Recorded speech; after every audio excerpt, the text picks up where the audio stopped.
Get out of here, you worthless woman. In front of me, glaring at me as if with deep contempt, is my husband. When he calls me worthless woman, I instinctively touch my own stomach. I've suffered for this belly, giving birth to 3 daughters with my husband. But what my husband wanted was a son. I still remember being told, when I gave birth to our eldest daughter, and then our second daughter, next time, it'll be a boy. When our third daughter was born, my husband even left the naming entirely up to me. I sighed, feeling like divorce might be inevitable. Tommy, my husband, just smirked faintly. Don't worry about an heir. There's already someone who'll give birth to a boy. I'm Angie, a full-time housewife. I've just turned 40. I'm currently living with my husband, Tim, and our 3 daughters. It's been 3 years since I gave birth to our third daughter. This month, I've decided to quit being a full-time housewife and start working. That's because with just my husband's income, it's impossible to afford the extracurricular activities for our 2 older daughters. I've decided to work for the sake of our 3 children. Fortunately, I found a job quickly, and now I'm working while also covering our household expenses. But lately, my husband has been complaining more and more about how we need to take care of his aging parents because they are getting older. I'd really appreciate it if you could quit your job to take care of my parents, Angie. It's still too much to ask. What's that? With my salary alone, we can live comfortably if we're not extravagant, right? I haven't been extravagant at all. I'm working because with just your income, we can't afford extracurricular activities for the kids. We don't need them to have extracurricular activities. They don't have to learn anything. This is how my husband always complains to me. So, whenever this topic comes up, I've learned to deal with it casually. Are you listening, Angie? I understand. I'll try to help out. Honestly, I'm not fond of my in-laws. So, deep down, I don't want to cooperate with their care.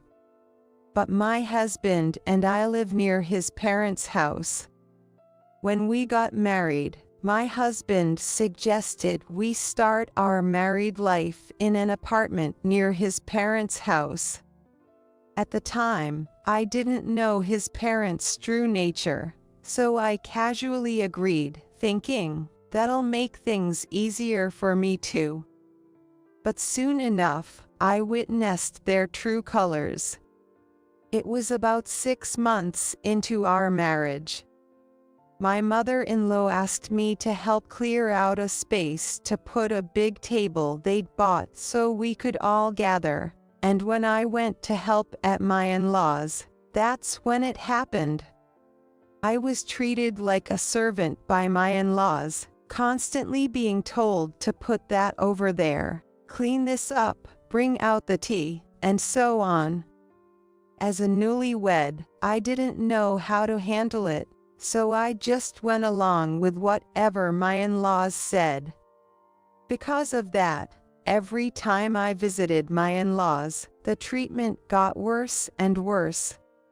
Every visit to my in-laws' house felt like being treated as a servant, forced to listen to my in-laws' old stories and tales of hardship for tens of minutes. And then, they'd end by saying, "Hurry up and give birth to a male heir," even meddling in our private life. That's because having a boy is better. Actually, there's no point in giving birth if it's not a boy. Even my husband, who wanted children, says things like this. When I got pregnant, the only thing my husband and in-laws cared about was the baby's gender. When they found out our first was a girl, I was berated and subjected to hurtful words. It's just the balance. Having a son would be nice, you know. And when the second and third were also girls, my in-laws blatantly lost interest in them. All my in-laws have ever said is, "You must give birth to a boy next time." Why is the house always messy, even though there's no rowdy boy playing around? Blaming busyness, you can't even clean properly. Because you're such an negligent woman, maybe that's why you can't give birth to a boy. Even though you've only given birth to girls, you'll end up marrying them off elsewhere anyway. If you're not going to produce an heir, you should focus on serving us, the heads of the family. This is how they speak, despite being their own grandchildren. I didn't want to go to a house I wasn't invited to and didn't want to visit, to be treated like this. It's unbearable. I've told my husband many times that I want to keep my distance from my in-laws, but it never resonates. The house being messy is a fact, isn't it? Girls are supposed to quietly play with picture books, right? So why is it so messy? If you can't even handle cleaning, which is supposed to be a woman's job, maybe that's why you can't produce a boy. I don't think it's fair to say that housework and childcare is my wife's job when we both work and raise 3 kids. If you're going to use work as an excuse, why not just quit and become a housewife? If you can't do that, then maybe what Mom is saying is true, isn't it? Do you think you can support me and our 3 daughters with your income alone? That's why I'm working too. His words give me a headache. Sure, in the past, it was an era where the husband worked outside and the wife protected the home and children. But now, it's not that era anymore. It's become commonplace for wives to work too. Accepting that as the flow of the times, to say that household chores and childcare are still solely a wife's job is just too antiquated.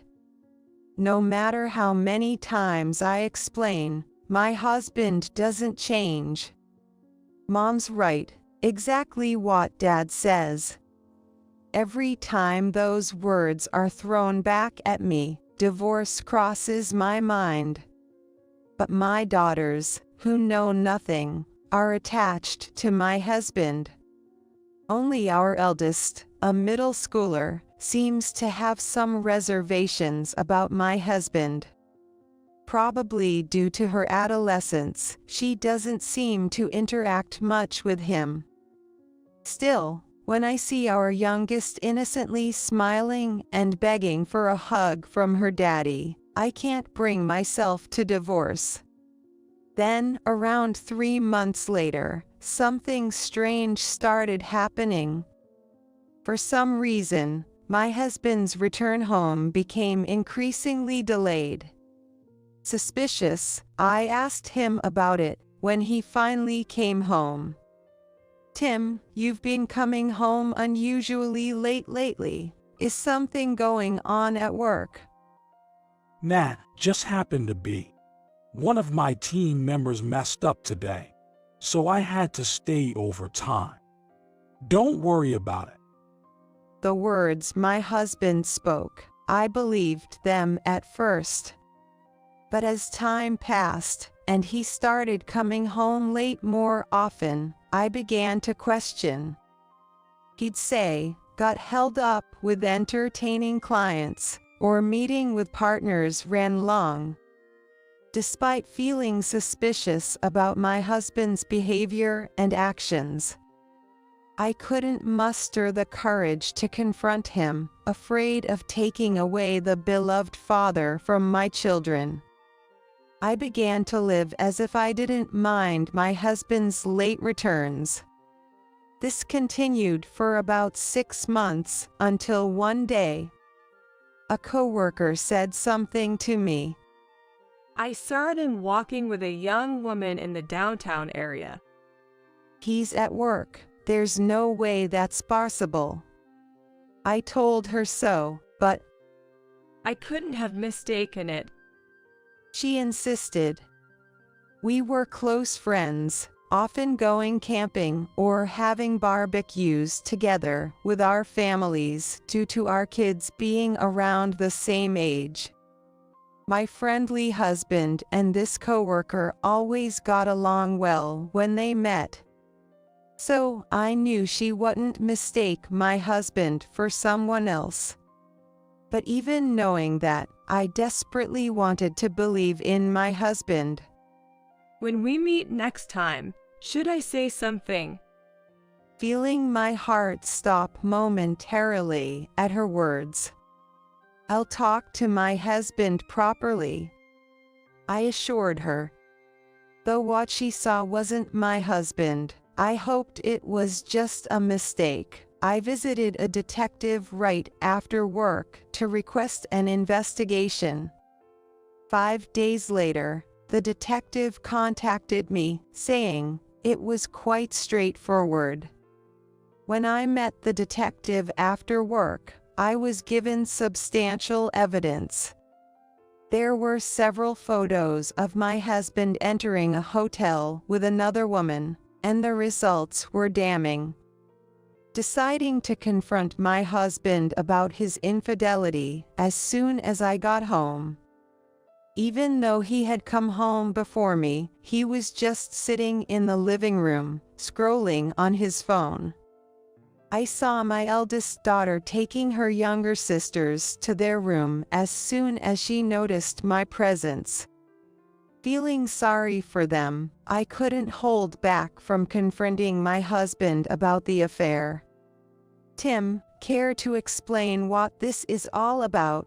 I've been hearing excuses about overtime and entertaining clients, but is going to a hotel with a business partner considered entertainment now?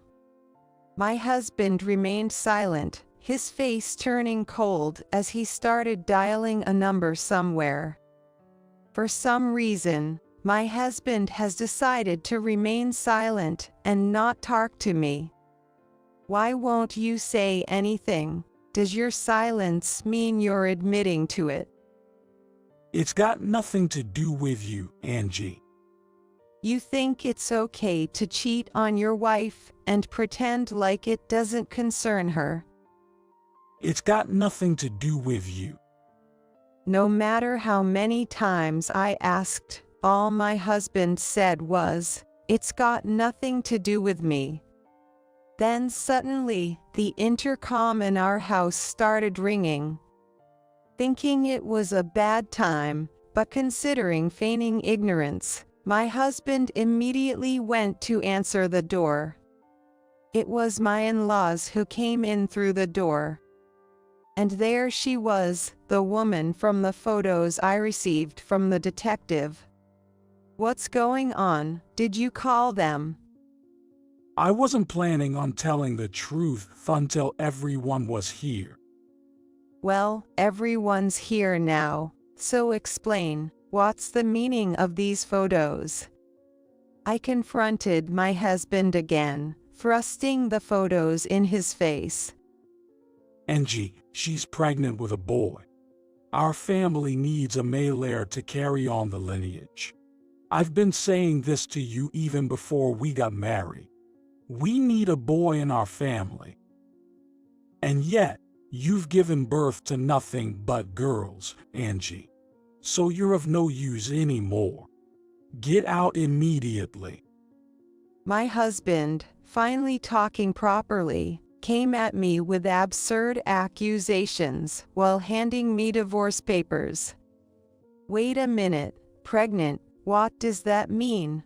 How far did you go for that to happen? Sure, I knew about the desire for a son, but there's no way to choose the gender, right? Besides, weren't you fond of our daughters? You were the one who could only give birth to a girl while listening to Tim. If you are such a person, shut up and leave this house. I am sorry, but I am not talking to mother-in-law right now. I am talking to Tim. Tim, please explain to me what the hell is going on. I questioned my husband, and for some reason my parents-in-law entered the conversation. Angie, you've always been someone who couldn't give birth to anything but girls despite Tim's wishes.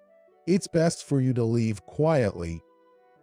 I'm sorry, but I'm not talking to father-in-law right now. I'm talking to Tim. So why are the two of you interfering? Please don't try to change the subject. Despite my protest, my husband let out a heavy sigh. Enough now. Don't we? We don't need to discuss anything. All you need to do is leave this house quietly. What are you saying? We have 3 daughters, and surely you understand that with my current income alone, it's impossible to support all 3, right, Tim? It's got nothing to do with me. You wanted to have all girls, didn't you? Just get out.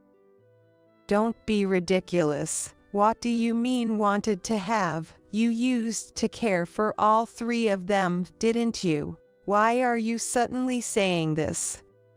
As I expected my husband to say something in response to my words, it was his affair partner who retorted.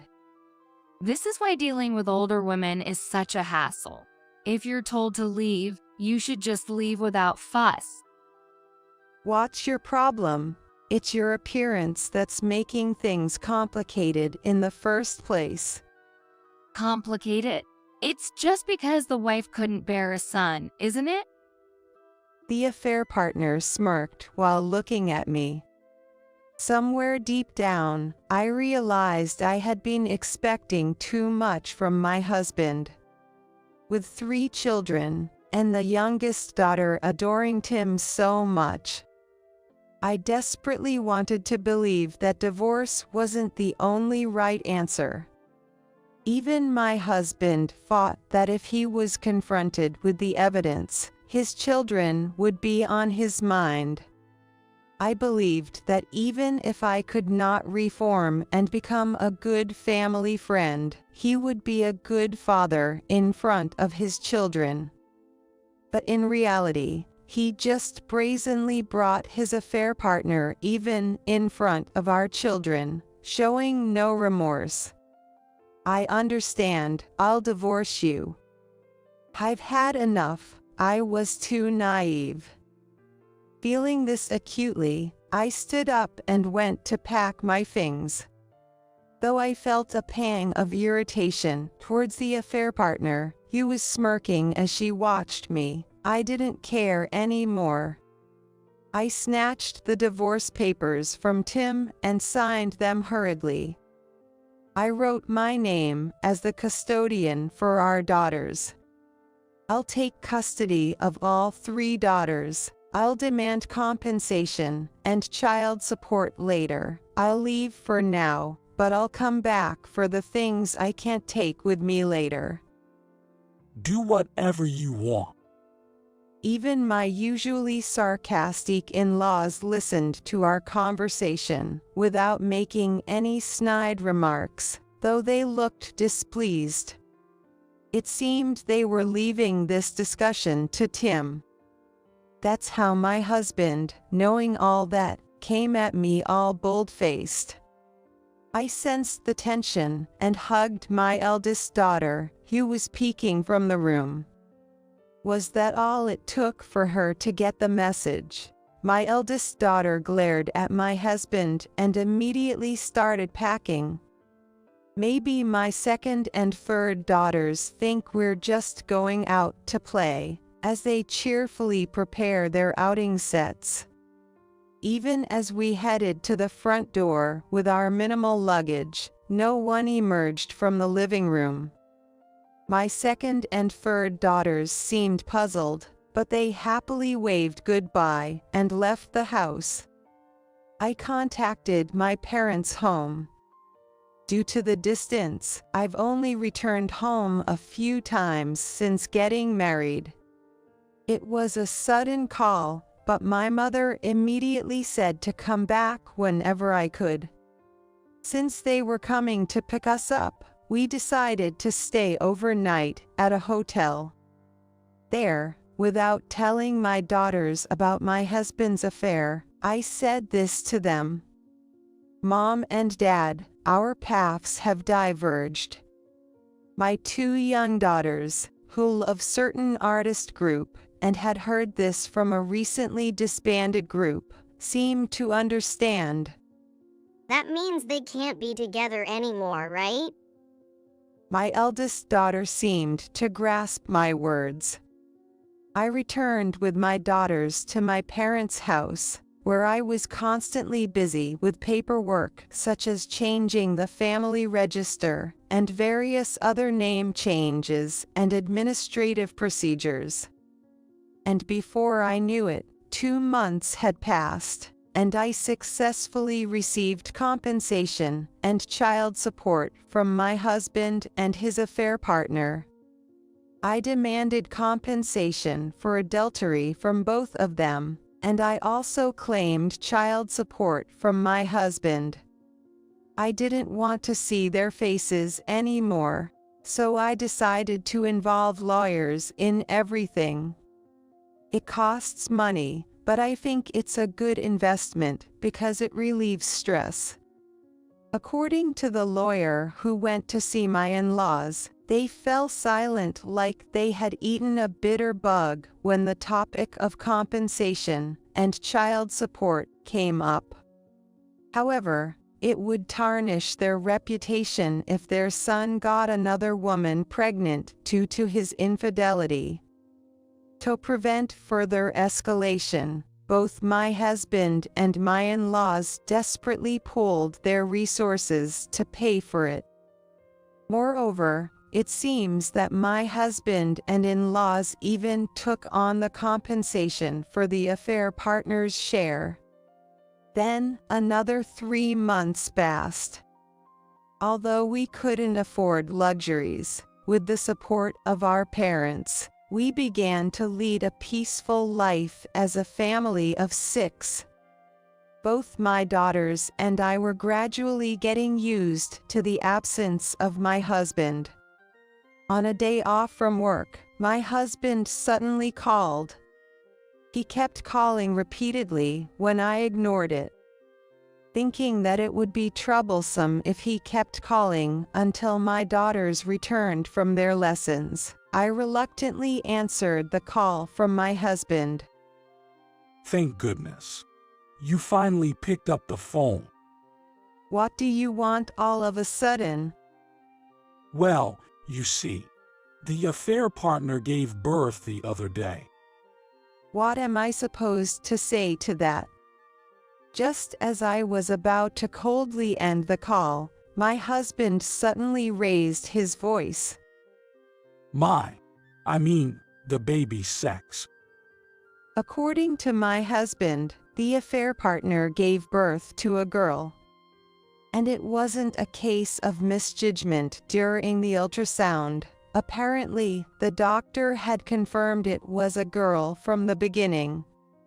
The reason the affair partner lied about the gender of the child she was pregnant with was to marry my husband. Apparently, my husband had been considering divorce if the child wasn't a boy, but it was my in-laws who put a stop to it. They were worried about not having any grandchildren, so my husband halted the divorce. He immediately wanted to think about having another child, but our daily life was too chaotic for that. With the baby just born, I had no job and no income. When I tried to focus on housework to perfection, I was told that it was impossible because of childcare responsibilities, and I firmly refused to take care of my in-laws.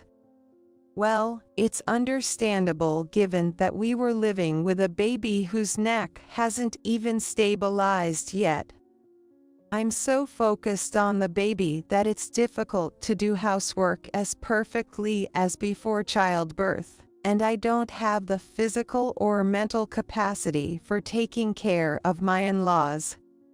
Despite living with such a new bride, my husband suddenly mentioned divorce. So, what's the point of telling me this? I said coldly. Angie, please, can't we start over? My husband said to me, "Oh, it's way too late for you to think we can reconcile." I snapped at my husband. Don't say that. Angie, please, there's something delicate about you, like a rose with thorns. I love that about you. So, let's give it another try. My husband tried to persuade me with overly poetic words. His words sent a chill down my spine. Angie, are you listening? We've been together for a long time, right? Just because we've been a little distant. Your feelings haven't changed, have they? Maybe his words of love would have resonated with me when we first got married. But considering my husband's affair and our subsequent divorce, even if he says such things, all I feel now is coldness.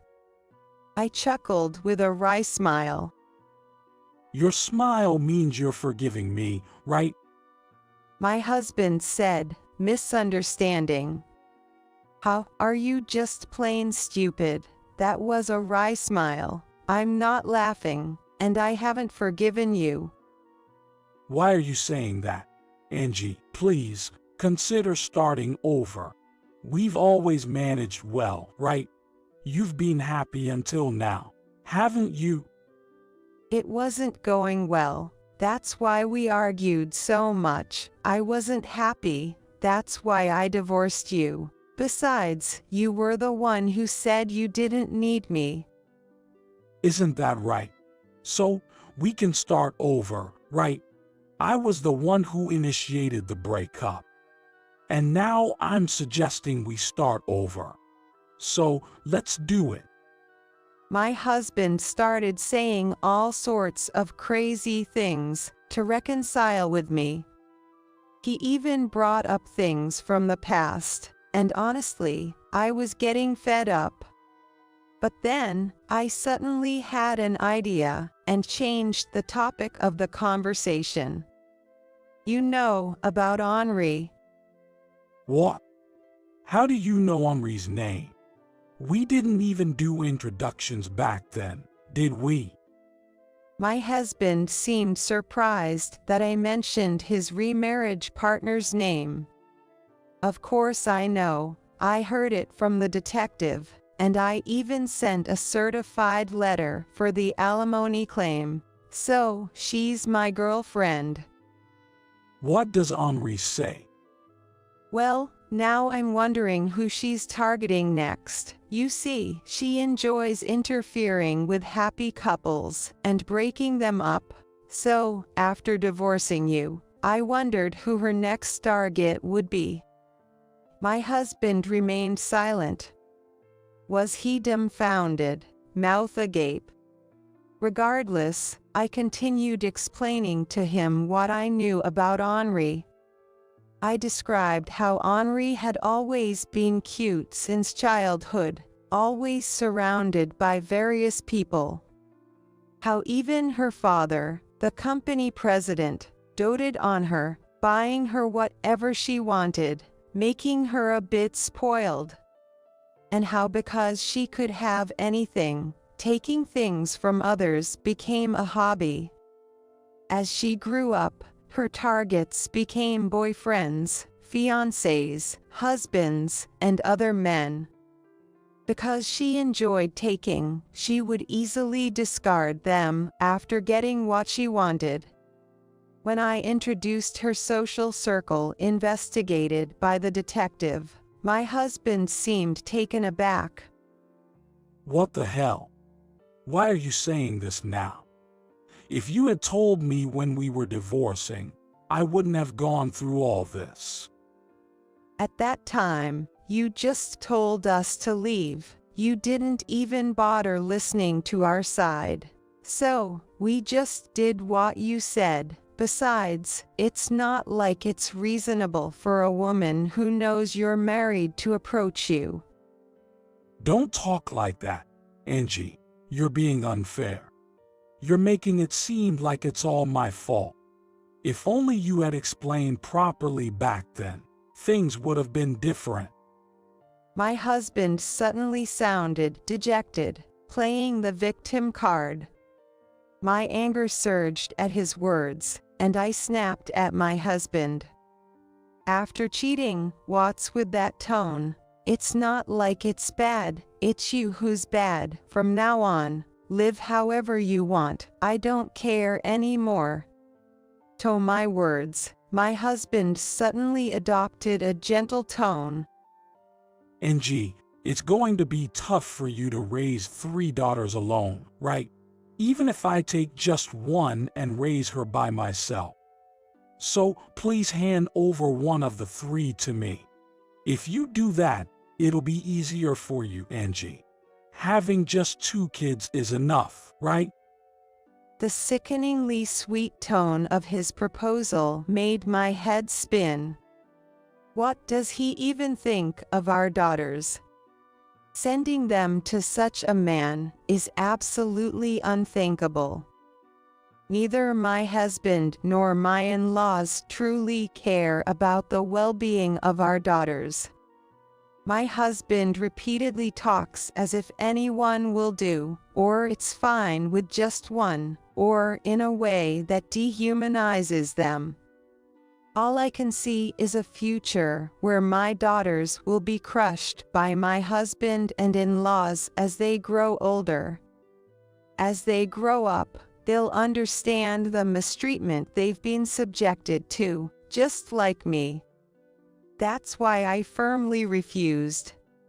Don't be ridiculous. I'll raise my daughters properly. Don't say that. Children still need a father, right? My husband retorted with stubbornness. A father who can't even properly take care of his children, let alone indulge in infidelity, has no right to claim custody. To prevent my husband from misunderstanding even the slightest bit, I spoke assertively. It's up to the girls to decide if they want a father like that or not. They're still young, so until they can make their own judgments, I'll responsibly raise them. With fury, I ended the call with my husband. Perhaps it was due to immediately blocking his calls, but I never heard from him again after that. Several more months passed. It seems that my husband's divorce from Henri also went smoothly.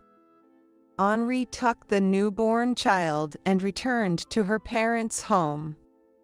Apparently, the father of the newborn child was also married. So not only my husband but also his real wife is demanding compensation. Perhaps facing economic difficulties, she seems to be striving in childcare while receiving support from her parents at home. It's terrifying that she shows no sign of remorse even now. She acknowledges her wrongdoing and shows sincerity by paying compensation if caught. However, it seems that her father, who is the company president, advances the money for this, and she leads a carefree life. It turns out her meddling with my husband was just a whim. With her natural beauty and status, she freely took other people's boyfriends and married men as she pleased, and now she has set her sights on married men as her next target. She apparently wanted to turn married men's heads, and happened to spot us, a married couple, in the street. It's quite a nuisance to have our lives ruined on a whim like that. And the reason Henri decided to marry my husband, which usually ends once she takes what she wants, was because my husband was indecisive and too lenient with Henri. Henri was apparently looking for a man who would treat her like a princess, listen to her every whim, and buy her whatever she wanted if she decided to marry. I feel indifferent about it now. My husband, who easily succumbed to her, and Henri, his mistress, are both unbelievable, and I was speechless with disbelief. While my husband was deceived by his mistress, he could have also declined her advances. No matter what stories I hear, the fact that my husband betrayed me remains unchanged. I heard that my husband's family had been abandoned by friends and relatives and had moved far away. After moving, they unexpectedly stormed into my house only once. Angie, stop playing around and give us one of the kids. That's right. It's not good for you to raise them alone. So we'll raise them together. Please stop. I'll manage raising them on my own, so it's okay. Perhaps they thought it would be okay since my youngest daughter was still very young. The three of them had fierce expressions and tried to take away my youngest daughter, so I resisted desperately. It's impossible for you. You can't raise them while working. Hand her over. Angie, it's pitiful. We'll take good care of her, so don't worry. They wouldn't listen to anything I said. Stop. Don't take her away. That's kidnapping. My youngest daughter cried loudly, and I shouted back just as loudly, refusing to back down. The nearby residents heard our voices and quickly subdued the three of them. Soon after, the police arrived in response to the report, and the three were taken away. I thanked the neighbors repeatedly and rejoiced in my youngest daughter's safety. Afterward, the three of them were issued a restraining order. However, this incident made me consider moving again. Ultimately, I couldn't feel safe just because of the order. Since their whereabouts were known, there was always a possibility that those three would come back. If I discussed it with my parents, who lived with us, they said it would be a nuisance if they were to be harassed forever, so they decided to sell the house and move with me. However, I still felt sorry for repeatedly changing my daughter's environment. But just watching my daughters smile and grow healthy made me feel better. To protect them, I decided to move to a new place. Shortly before the move, a call came from an unregistered number. Thinking it was the moving company or someone from the municipal office, I answered, but it turned out to be Henri, of all people. After summarizing her tearful ramblings about having contracted a serious illness from having too many relationships with men, she begged for treatment and demanded the return of the compensation she had paid. I coldly replied to her pleas. "You have a wonderful sugar daddy who buys you everything, right? I have nothing to do with you." Without waiting for much of a response, I hung up. I blocked her on the spot and immediately bought a new cell phone so that she couldn't contact me anymore. While repaying my parents for their help, I will continue to do my best to ensure my daughters grow up healthy.